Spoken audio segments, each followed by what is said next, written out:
तो गाइस मैं हूं अंकित और आप देख रहे हैं रेसलिंग फैंस नेटवर्क। शुरू करते हैं गाइस अपनी बातों को सबसे पहले रैंडी ऑर्टन से। तो क्या रैंडी ऑर्टन ने best RKO of the year hit कर दिया है? वैसे भी पिछले 1.5 साल से रैंडी ऑर्टन गायब थे एंड शायद ये इस साल का बेस्ट आरकेओ हो सकता है। एक कमाल का आरकेओ इन्होंने हिट करा था, याद होगा आपको, जेडी मैकडोना के ऊपर वॉर गेम्स मैच में। वॉर गेम्स के ऊपर से फेंक दिया था इन लोगों ने, रैंडी ऑर्टन की टीम वालों ने जेडी मैकडोना का, रैंडी ऑर्टन ने आरकेओ लगा दिया था मिड एयर ही। तो ऐसे में वो आरकेओ भी काफ़ी अच्छा था। लेकिन अभी रिसेंट के लाइव इवेंट में, बाल्टीमोर वाले लाइव इवेंट में, जो कि एमएसजी के साथ साथ ही चल रहा था, रैंडी ऑर्टन एजे स्टाइल्स के साथ टीम अप करके कंपीट करते हैं against AJ Styles and Grayson Waller.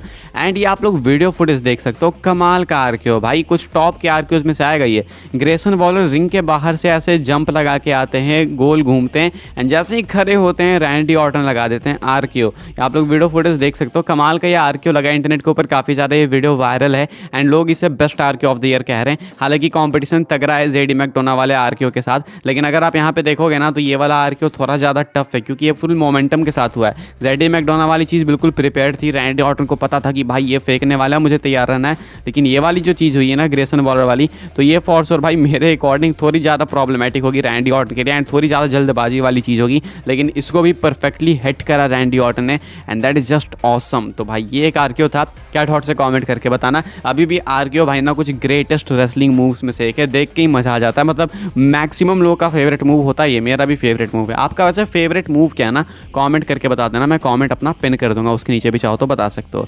आगे बढ़ते हैं गाइस, बात करते हैं अपनी अगली स्टोरी के बारे में जो कि है ड्रू मैकिंटायर को लेके। तो ड्रू मैकिंटायर ने मैडिसन स्क्वायर गार्डन को मेन इवेंट करा सेथ रॉलिंस के साथ एक काफ़ी कमाल के मैच के अंदर, जहाँ पे कि वर्ल्ड हेवीवेट चैंपियनशिप भी ऑन द लाइन थी। ग्रज मैच था, स्टील स्टेप्स एंड टेबल्स वगैरह सब कुछ इन्वॉल्व थे, चेयर वगैरह सब कुछ। मैंने आपको इससे पहले वाली वीडियो के अंदर सारी हाईलाइट्स दिखाई, इससे पहले चैनल के ऊपर ऑलरेडी 2 वीडियो आ चुके हैं, ठीक है। अब मैकिंटायर अपनी अकॉम्प्लिशमेंट्स गिनाते हैं साल 2023 एंड होते होते, एंड ये सिर्फ साल 2023 के अकॉम्प्लिशमेंट्स नहीं है, ये इनके ओवरऑल मेजर चीज़ों की अकॉम्प्लिशमेंट्स है जो कि इन्होंने अपने WWE करियर के अंदर रिसेंटली अचीव करी है। कहते हैं win the Royal Rumble, done, check. Main event WrestleMania, done, check. Become WWE champion, check. Close out MSG, check. तो यहाँ पे रॉयल रंबल 2020 जीते थे Drew McIntyre, iconic moment. Main event WrestleMania, unfortunately वो क्राउड के सामने चीज़ नहीं हो पाई रेसलमेनिया 36 में, लेकिन मेन इवेंट तो इन्होंने करा था। बिकम WWE चैंपियन बिल्कुल बने एंड बहुत ही मेमोरेबल रेन दी, अनफॉर्चुनेटली वो भी क्राउड के सामने नहीं हो पाई। एंड उसके बाद क्लोज आउट MSG, यानी कि अभी जो इन्होंने मेन इवेंट करा सेथ रॉलिंस के साथ एक कमाल के मैच के अंदर, कहते हैं another one of the bucket list. तो काफ़ी सारी अचीवमेंट्स मैकिंटायर के नाम हो चुके हैं एंड धीरे धीरे मैकिंटायर आगे बढ़ते हुए लेजेंड बनने के लिए अभी कुछ और साल बाद, 5-6 साल बाद मैकिंटायर लेजेंड की गिनती में आने लगेंगे। मैकिंटायर ने WWE को बहुत कुछ दिया है। मैं रियली होप करता हूँ गाइस कि मैकिंटायर को एक बार क्राउड के सामने टाइटल अपॉर्चुनिटी मिले, दैट्स इट। इतना तो डिजर्व करते हैं, इतना मैं रियली चाहता हूँ। लोग कहते हैं कोडी रोड्स के लिए फिनिश द स्टोरी, लेकिन अगर कोई स्टोरी फिनिश होनी चाहिए मेरे अकॉर्डिंग, वो मैकिंटायर की होनी चाहिए। कोडी की भी होनी चाहिए, जरूर से होनी चाहिए, लेकिन मैकिंटायर के बारे में कोई ज़्यादा बात नहीं करता। इनकी भी एक स्टोरी है जो कि फिनिश होनी चाहिए, क्योंकि इनकी स्टोरी है कि भाई क्राउड के सामने मुझे मोमेंट तो जीने दो। कई बार इनका मोमेंट बना, लेकिन फिर जो चीज़ें स्क्रैप हो गई, माना गया था कि जीत जाएंगे लेकिन नहीं जीत पाए। आई रियली वांट कि जीते एक बार मैकिंटायर। अगली स्टोरी कवर करते हैं गाइस जो कि है NXT के ईयर एंड अवार्ड्स को लेके। तो ऑलरेडी कई सारे अवार्ड्स मैं आपको बता चुका हूँ, इससे पहले वाली वीडियो के अंदर मैंने ESPN के रेसलिंग अवार्ड्स 2023 के आपके साथ शेयर किए हैं।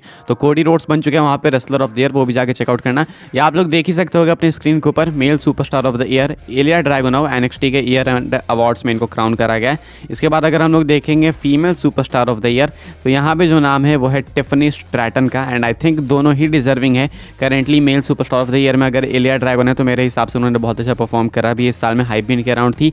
Female superstar of the year में Tiffany Stratton, I think much deserved. And इसके बाद बात आती है tag team of the year, तो यहाँ पे द क्रीड ब्रदर्स है। अब तो मेन रोस्टर का भी पार्ट हो चुके हैं क्रीड ब्रदर्स, लेकिन आई थिंक बिल्कुल सही डिसीजन लिया है WWE ने अपने NXT के ईयर एंड अवार्ड्स में। तो बस एक छोटी सी चीज़ थी जो मुझे लगा एज अ फिलर आपको बता देते हैं।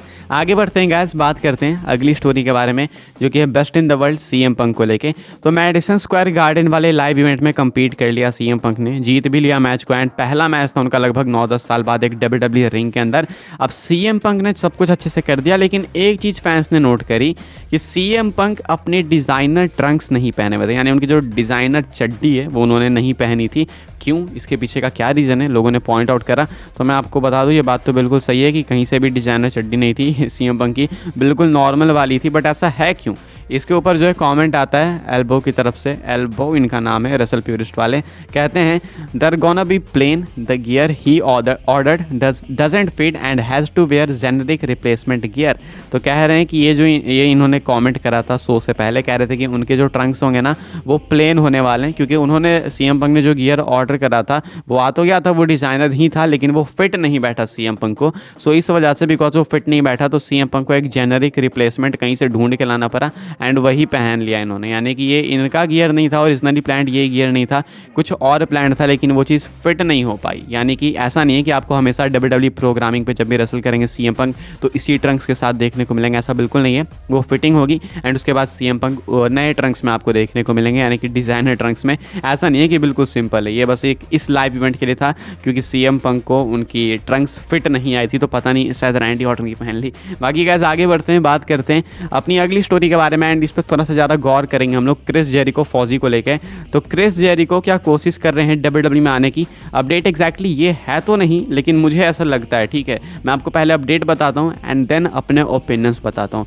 तो अभी रिसेंटली में क्रिस जेरिको ना काफ़ी बैक एंड फोर्थ कर रहे हैं ट्विटर के ऊपर, बहुत ही ज़्यादा बैक एंड फोर्थ। आपको याद होगा ये जो ब्रॉल हुई थी AEW के अंदर, AEW ऑल इन के अंदर ये ब्रॉल हुई थी, जो सीएम पंक ऑल आउट या ऑल इन जो भी था यार, सीएम पंक वाली ब्रॉल हुई थी। उसके बाद बहुत कॉन्ट्रोवर्सी हुई थी। उसके बाद माना गया कि NDA यानी कि नॉन डिस्क्लोजर एग्रीमेंट साइन करा गया बहुत सारे सुपरस्टार्स की तरफ से कि वो इस ब्रॉल के बारे में कभी भी अपनी ज़िंदगी में पब्लिकली नहीं बात करेंगे। इसमें सीएम पंक का भी नेम बताया जा रहा था कि उन्होंने भी ये साइन करा है। अब क्रिस जेरिको ये दूसरों की बला अपने ऊपर लेते हैं, कहते हैं भाई मैंने तो साइन नहीं करा है। उसके बाद कॉन्ट्रोवर्सी छिड़ी बहुत सारी, भाई मुझे ज़्यादा कॉन्टेक्स्ट नहीं है, लेकिन ये चीज़ चल रही थी, ठीक है। कुछ ये बहुत ही उटपटांग क्रिस जेरिको रिसेंटली बक रहे थे ट्विटर के ऊपर। अभी क्या होता है कि WWE ने मैडिसन स्क्वायर गार्डन वाले लाइव इवेंट से सीएम पंक की एक इंस्टाग्राम रील शेयर करी, जहाँ पे कि कैप्शन लिखा था इन्होंने इट्स क्लॉबरिंग टाइम ऐसा करके। बेसिकली सीएम पंक की एक रील थी, सिंपल सी, आप जाकर अभी भी देख सकते हैं उनके इंस्टाग्राम पे रील सेक्शन में। इसके नीचे कमेंट करते हैं क्रिस जेरिको एंड यहाँ पे कहते हैं congrats and fire emojis post करते हैं। अब ये चीज़ काफ़ी शॉकिंग है, क्योंकि अभी वो रिसेंटली इसी चीज़ को लेकर कमेंट कर रहे हैं, इसी चीज़ को लेकर इनकी कॉन्ट्रोवर्सी चल रही है ट्विटर पे एंड इधर दूसरी तरफ ये सीएम पंक को कॉन्ग्रेट्स भी कर रहे हैं। तो इसका मतलब क्या है? देखो वैसे तो लोग कह रहे हैं कि भाई नशे कर रहे हैं क्रिस जेरिको ने, अब ये लेजिट है या फिर नहीं मुझे नहीं पता, लेकिन अब मैं आपको अपने ओपिनियंस बताता हूँ। WWE के साथ इन्वॉल्व होना चाहते हैं क्रिस जेरिको, ऐसा मुझे लगता है। क्यों लगता है मैं आपको बताता हूँ।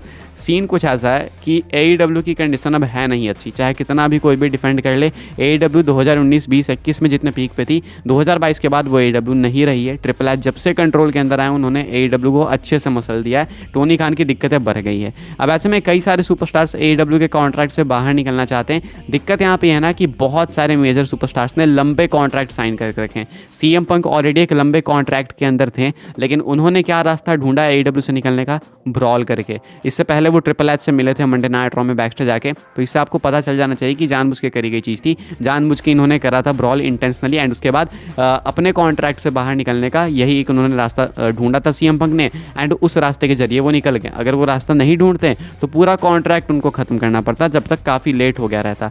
अब सेम चीज़ मुझे लग रहा है कि क्रिस जेरिको भी कर रहे हैं, ट्विटर पर ये कॉन्ट्रोवर्सी करना जिससे AEW का नाम काफ़ी ख़राब हो रहा है, देन WWE के पोस्ट के नीचे कॉमेंट करना ये भी AEW के लिए बिल्कुल सही नहीं है। तो ये चीज़ भी मुझे लग रहा है कि सीएम पंक के सिचुएशन की तरह ही है। क्रिस जेरिको का कॉन्ट्रैक्ट 2025 तक है, सो आई थिंक क्रिस जेरिको भी सीएम पंक के फुटस्टेप्स फॉलो कर रहे हैं। ये सिर्फ मुझे लगता है, ये अपडेट नहीं है, क्योंकि मैंने सीएम पंक के टाइम भी आपको ये बोला था, मुझे लगता है कि ट्रिपल एच से वो मिलने आए थे, उसके बाद AEW से रिलीज़ हो गए, तो जानबूझ के करी थी सीएम पंक ने चीज़ें, मुझे ऐसा लगता है। एंड सेम हमें WWE के अंदर सीएम पंक का रिटर्न भी देखने को मिला। सो मे बी ये सेम सीनियरियो यहाँ पे क्रिस जेरिको के साथ भी है। लेट्स सी क्या होता है क्या नहीं होता है, लेकिन प्रॉब्लम्स क्रिस जेरिको को लेकर बैक स्टेज बढ़ेगी AEW के अंदर एंड कुछ ना कुछ लफड़ा जरूर से चल रहा है। फिलहाल गाइस इस वीडियो के लिए कुछ अपडेट है, वीडियो को लाइक करें, शेयर करें, सब्सक्राइब करें, चैनल को फॉलो कर सकते हैं मुझे इंस्टाग्राम एंड ट्विटर पर, लिंक आपको मिल जाएगा डिस्क्रिप्शन में।